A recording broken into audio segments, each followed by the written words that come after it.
నేను హైదరాబాద్లో traffic signal దగ్గర నిలబడాను. నాకు ఒక 50 అడుగుల దూరంలో ఒక భిక్షగాడు, ఒక కాలు లేదు, భిక్షం అడుగుతున్నాడు. కార్ దగ్గరికి వస్తున్నాడు. నేను సన్ గ్లాసెస్ పెట్టుకొని ఉన్నా. సో నేను ఇగ్నోర్ చేసి ఇలా ఫోన్ చూసా. కనుమెరుగులో నాకు కనిపిస్తుంది తను నన్ను చూశాడని. సో నేను ఒక 2-3 సెకండ్ల తర్వాత ఇలా తిరిగి చూస్తే ఎగ్జాక్ట్ నా కార్ బంపర్ దగ్గర కింద ఉన్నాడు. నాకు ఇక్కడి నుంచి తను కనిపించలా. సిగ్నల్ గ్రీన్ అయింది.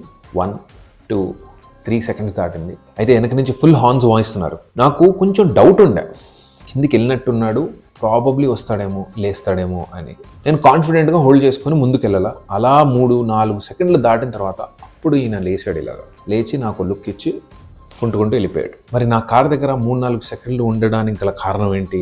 అమాయకత్వమా లేక స్ట్రాటజిక్ ప్లాన్డ్ మూవా? ఇది ఒకవేళ కొత్తగా ఫామ్ అయిన మాఫియానా, కొత్త బ్లాక్మెయిలింగ్ టెక్నికా? పొరపాటున ఇప్పుడు నేను ఆ మనిషికి తగిలింటే నా పరిస్థితి ఏంటి? నా జీవితం ఏమైపోవాలి? ఫస్ట్ నన్ను కొడతారు, తర్వాత నా కార్ని కొడతారు, ఆ తర్వాత పోలీస్, కోర్ట్, కేసెస్.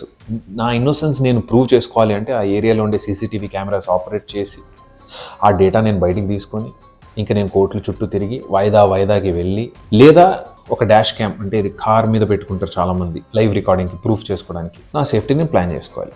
అంతా ఎందుకంటే రోడ్డు మీద ఒకడు భిక్షం ఎత్తుకుంటున్నాడు కాబట్టి. వాడు ఎందుకు భిక్షం ఎత్తుకుంటున్నాడు? వాడికి డబ్బులు లేవు కాబట్టి. డబ్బులు ఎందుకు లేవు? ఉపాధి లేదు కాబట్టి. ఉద్యోగాలు లేవు. ఉద్యోగాలు ఎందుకు లేవు?